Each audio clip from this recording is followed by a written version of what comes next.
2026년 6월의 마지막 날, 서울 세종로에 있는 산업통상부 건물 안에서는 한 장의 숫자표를 두고 사람들이 몇 번이나 다시 계산기를 두드렸다고 합니다.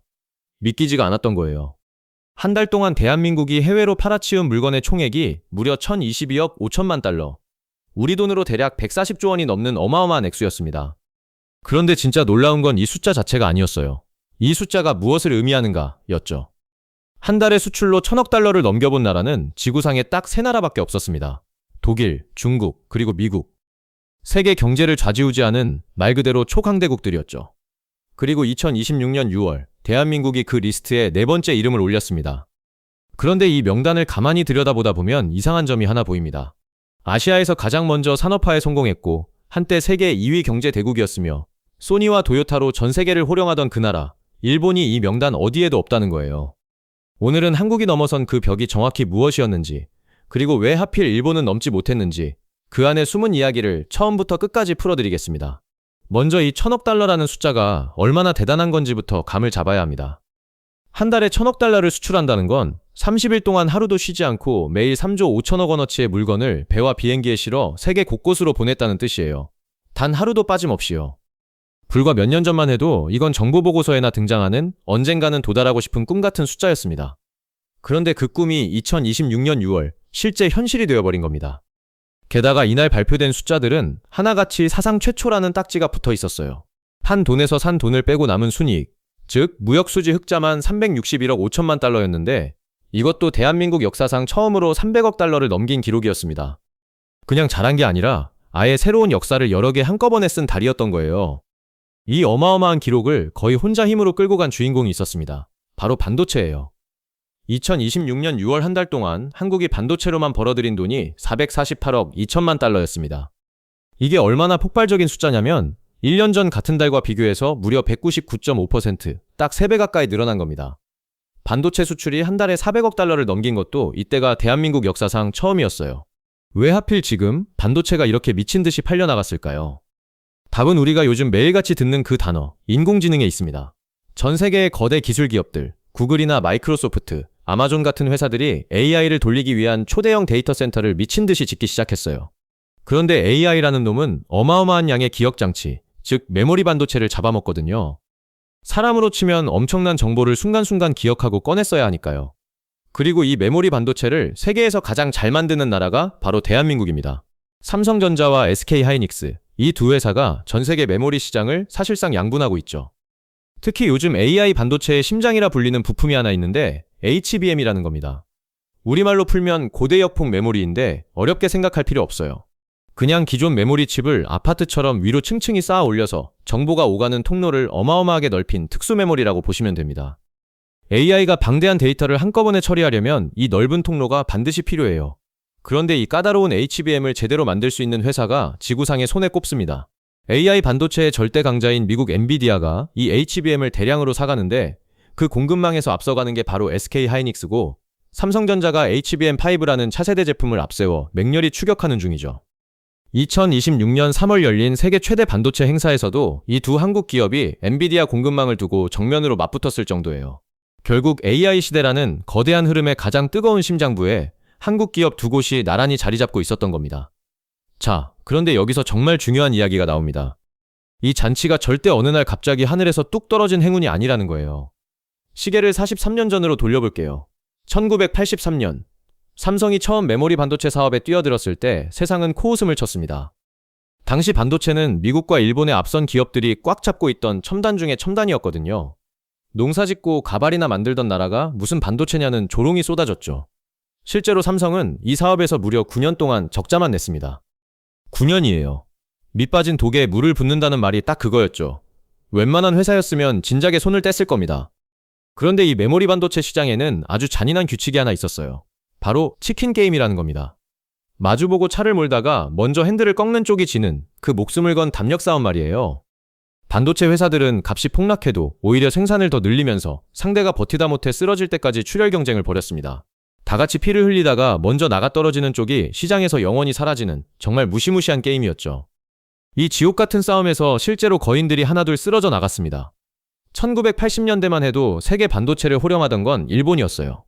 도시바, 히타치, NEC 같은 일본 기업들이 미국을 상대로 치킨 게임을 벌여 한때 세계 시장을 집어삼켰죠. 그런데 세월이 흐르면서 판이 뒤집힙니다. 2007년부터 2008년, 그리고 그 이후로 이어진 극한의 소모전에서 독일의 키몬다가 2009년 파산 보호를 신청하며 무너졌고, 일본의 마지막 남아있던 디램 회사 엘피다마저 2012년 경영 파탄 끝에 미국 마이크론에 팔려버립니다. 일본 반도체의 자존심이 그렇게 역사 속으로 사라진 거예요. 그 잔인한 소모전을 이 악물고 끝까지 버텨낸 게 바로 한국 기업들이었습니다. 9년 적자를 견디고 경쟁자들이 다 나가 떨어질 때까지 버티고 또 버틴 결과 메모리 시장은 삼성전자, SK하이닉스, 그리고 미국 마이크론, 이렇게 사실상 세 회사만 살아남은 구도로 재편됐어요. 그리고 바로 그 자리에 수십 년 만에 AI라는 초대형 파도가 밀려온 겁니다. 수십 년을 굶주리며 버틴 사냥꾼 앞에 사상 최대의 먹잇감이 나타난 셈이죠. 그러니 2026년 6월의 이 기록은 어찌 보면 오랜 인내가 만들어낸 예정된 결실에 가까웠습니다. 물론 반도체 혼자 이 잔치를 다 벌인 건 아니었어요. 이날 발표를 보면 대한민국의 주력 수출 품목 20개 가운데 18개가 일제히 늘었습니다. 컴퓨터 수출은 무려 308.8%가 뛰었는데 이것도 AI 데이터 센터에 들어가는 저장 장치가 불티나게 팔린 덕분이었죠. 자동차는 67억 달러 어치가 나갔고 배 만드는 조선업에서도 LNG선 같은 값비싼 선박이 잘 팔리면서 선박 수출이 28억 달러를 기록했습니다. 여기서 놓치지 말아야 할 대목이 있어요. 예전에 한국 수출은 반도체가 흔들리면 나라 전체가 휘청거릴 만큼 한 품목에 지나치게 기대고 있었습니다. 그런데 이번엔 화장품, K뷰티가 42.5%, 라면이나 김 같은 K푸드가 16.8%씩 늘면서 이른바 수출의 허리를 든든하게 받쳐줬어요. 세계인의 화장대와 식탁에까지 한국산이 파고들었다는 얘기입니다. 이건 기업 몇 곳이 잘한 걸 넘어서 대한민국이라는 나라의 산업 체력 자체가 두툼해졌다는 신호로 읽어야 해요. 자, 그럼 이제 오늘 이야기의 진짜 핵심으로 들어가 봅시다. 대체 일본은 왜 이 벽을 못 넘었을까요? 많은 분들이 여전히 일본을 넘사벽처럼 여기고 계실 겁니다. 그럴만도 해요. 불과 얼마 전까지 한국은 일본을 따라잡으려 죽어라 뛰는 추격자였으니까요. 소니 워크맨을 부러워하고 도요타를 목표로 삼고 일본 전자제품을 뜯어보며 밤새 연구하던 시절이 분명히 있었습니다. 그런데 2026년 들어 그 오랜 구도가 조용히, 그러나 확실하게 뒤집히기 시작했어요. 2026년 1분기, 1월부터 3월까지 석 달 동안 한국의 수출액은 2,199억 달러였습니다. 같은 기간 일본은 약 1,895억 달러였고요. 무려 304억 달러 차이로 한국이 일본을 앞선 겁니다. 그것도 세계무역기구 WTO의 공식 통계에서 대한민국이 사상 처음으로 세계 수출 5위 자리에 올라선 순간이었어요. 사실 분기 기준으로 일본을 앞선 건 이번이 세 번째였습니다. 2024년, 2025년에 이어 이번이 세 번째. 한 번은 우연일 수 있어도 세 번이면 그건 흐름입니다. 오랫동안 일본의 뒷공무니를 쫓던 나라가 어느 날 고개를 들어보니 일본을 저만치 앞질러 달리고 있었던 거예요. 추격자에서 선도자로 체급 자체가 달라진 거죠. 여기서 정말 흥미로운 질문이 하나 떠오릅니다. 일본이 갑자기 못하게 된 걸까요? 아니면 한국이 유난히 잘하게 된 걸까요? 저는 이 부분이야말로 이 사건을 이해하는 열쇠라고 봐요. 사실 일본이 무너진 건 아닙니다. 일본은 여전히 세계 손꼽히는 제조 강국이고 자동차와 소재 부품 분야에서는 지금도 무시무시한 실력을 갖고 있어요. 문제는 방향이었습니다. 지난 30년간 일본 경제는 이른바 잃어버린 시간을 보내면서 지나치게 안정을 추구했어요. 한번 크게 데인 경험이 있는 사람이 다시는 위험한 일에 손대지 않으려는 것처럼요. 새로운 판이 열릴 때 과감하게 베팅하기보다 하던 걸 조심스럽게 지키는 쪽을 택했죠. 특히 메모리 반도체처럼 돈이 왕창 들고 실패하면 회사가 통째로 흔들리는 위험한 게임에서 일본 기업들은 하나둘 발을 뺐습니다. 앞서 엘피다가 그렇게 무너졌잖아요. 반면 한국은 정반대의 선택을 했어요. 회사가 휘청이는 순간에도, 오너가 위기에 몰린 순간에도 반도체 공장에 수십조 원을 쏟아붓는 도박에 가까운 결단을 계속 내렸습니다. 결국 이건 능력의 차이가 아니라 선택의 차이, 더 정확히는 위험을 대하는 태도의 차이였던 거예요. 안전하게 웅크린 쪽과 위험을 무릅쓰고 미래에 베팅한 쪽. AI라는 파도가 밀려왔을 때 그 파도에 올라탈 준비가 되어 있던 건 후자였습니다. 그리고 이 대목에서 우리는 대한민국이라는 나라가 지나온 시간을 잠깐 돌아볼 필요가 있어요. 지금의 이 기록이 얼마나 비현실적인 성취인지는 출발점을 알아야만 실감할 수 있거든요. 지금으로부터 62년 전인 1964년, 대한민국은 태어나서 처음으로 연간 수출 1억 달러를 돌파했습니다. 지금 우리가 이야기하는 게 한 달에 1,000억 달러인데 그때는 1년을 통째로 긁어 모아야 겨우 1억 달러였어요. 그 시절 한국이 외국에 내다 팔 수 있는 거라곤 가발, 그리고 쥐를 잡아 벗긴 쥐가죽 같은 것들이었습니다. 1인당 국민소득이 100달러도 안 되던 세계에서 가장 가난한 나라 축에 들었죠. 그 1억 달러를 달성한 게 얼마나 감격스러웠으면 정부가 아예 그날을 수출의 날로 지정했을 정도였어요. 그리고 그 뒤로 이어진 이야기는 우리가 잘 아는 그대로입니다.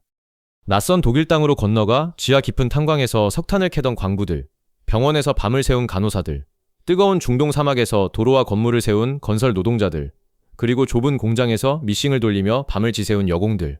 그 사람들이 한 푼 두 푼 벌어보낸 돈이 이 나라 산업의 씨앗이 됐습니다. 그렇게 13년이 흐른 1977년, 한국은 연간 수출 100억 달러를 돌파했어요. 사람들은 이걸 한강의 기적이라고 불렀죠. 자, 그럼 계산을 한번 해봅시다. 1977년에 1년 걸려 벌던 100억 달러를 2026년에 한국은 사흘이면 벌어들입니다. 단 사흘이면요. 49년 만에 벌어진 이 격차 앞에서 저는 숫자보다도 그 안에 담긴 사람들의 이야기가 먼저 떠오릅니다. 부존자원 하나 없는 나라가 오직 사람의 지혜와 땀만으로 여기까지 왔다는 것. 그게 이 기록의 진짜 무게라고 생각해요. 그리고 지금 사람들의 눈은 그 다음 숫자를 향하고 있습니다. 바로 연간 수출 1조 달러라는 대한민국이 단 한 번도 밟아보지 못한 미지의 영역이에요. 정부는 2026년 한 해 수출이 사상 처음으로 9천억 달러를 넘어설 거라고 공식 전망했습니다. 이렇게만 돼도 연간 기준으로 일본을 완전히 제치고 세계 무역 5강에 안정적으로 들어가게 되는 거죠. 그런데 시장에서는 이보다 더 대담한 예측까지 나옵니다. 한 증권사는 AI 슈퍼사이클이 예상보다 오래 갈 거라는 근거를 대면서 2026년 한국의 연간 수출이 1조 200억 달러에 이를 수 있다는 파격적인 분석을 내놨어요. 만약 이게 현실이 된다면 1977년에 100억 달러를 넘긴 나라가 정확히 49년 만에 그 100배인 1조 달러를 달성하는 셈이 됩니다. 상상이나 되시나요? 그런데 여기서 저는 한 가지 냉정한 이야기도 꼭 덧붙이고 싶어요. 이 눈부신 기록의 그림자 말입니다. 지금 대한민국 수출의 화랑은 반도체라는 단 하나의 기둥에 지나치게 많은 무게가 실려 있습니다. 2026년 상반기 전체 수출에서 반도체가 차지하는 비중이 한때 40%를 넘나들었어요. 이게 무슨 뜻이냐면 반도체가 잘 될 때는 나라 전체가 날아오르지만 반대로 AI 열풍이 식고 반도체 값이 떨어지는 순간이 오면 그 충격도 고스란히 되돌아온다는 얘기입니다. 메모리 반도체는 앞서 말씀드린 것처럼 원래 오르내림이 극심한 분야예요. 지금의 이 잔치가 영원하리라는 보장은 어디에도 없습니다. 게다가 밖으로 눈을 돌리면 상황이 만만치 않아요. 미국은 관세 장벽을 높이며 자국 산업을 보호하려 하고 있습니다. 자동차에는 15% 관세가 붙어 있고 반도체는 여전히 별도 협상이 진행 중이라 불확실성이 큽니다. 여기에 중동의 지정학적 불안까지 겹치면 물류와 에너지 가격이 언제든 요동칠 수 있어요. 그러니까 이 기록은 마냥 축배만 들 일이 아니라 오히려 지금이 가장 조심해야 할 순간일 수도 있다는 겁니다. 정점에 섰을 때가 가장 위험한 법이니까요. 이번에 K뷰티와 K푸드가 수출의 허리를 받쳐준 것처럼 반도체 하나에만 기대지 않는 여러 무기를 갖추는 것. 그게 이 화려한 기록을 오래 지켜낼 수 있는 길일지도 모릅니다. 돌이켜보면 참 신기한 일입니다. 한때 우리는 일본을 넘는다는 걸 감히 상상조차 하기 어려웠어요. 그건 마치 도달할 수 없는 벽처럼 느껴졌으니까요. 그런데 그 벽은 어느 날 갑자기 무너진 게 아니었습니다. 9년 적자를 견딘 인내, 치킨게임의 지옥 속에서 이 악물고 버틴 수십 년, 회사가 흔들리는 순간에도 미래에 돈을 건 위험한 결단들, 그리고 그 오랜 세월이 AI라는 시대의 파도와 정확히 맞아떨어진 순간이 겹치면서 벽은 서서히 금이 가다가 마침내 무너져 내린 거예요. 세상의 큰 변화는 대개 이렇게 옵니다. 아무 일도 없어 보이던 긴 시간이 흐르고 그러다 어느 한순간에 모든 것이 한꺼번에 바뀌죠. 일본이 넘지 못한 그 벽을 한국이 세계 네 번째로 뚫어낸 이 사건은 결국 위기의 순간에 웅크릴 것이냐, 베팅할 것이냐, 그 갈림길에서 무엇을 선택하느냐가 한 나라의 운명을 얼마나 크게 바꿔놓는지를 보여주는 이야기라고 생각합니다. 그리고 그 선택의 열매를 우리가 지금 이 순간 함께 지켜보고 있는 거고요. 물론 이 자리가 언제까지 우리 것이라는 보장은 없습니다. 벽을 넘는 것보다 그 자리를 지키는 게 훨씬 더 어려운 법이니까요. 다음 파도가 밀려올 때 대한민국이 또 어떤 선택을 할지 저는 그게 정말 궁금합니다.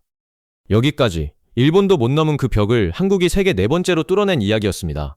끝까지 시청해주셔서 진심으로 감사합니다.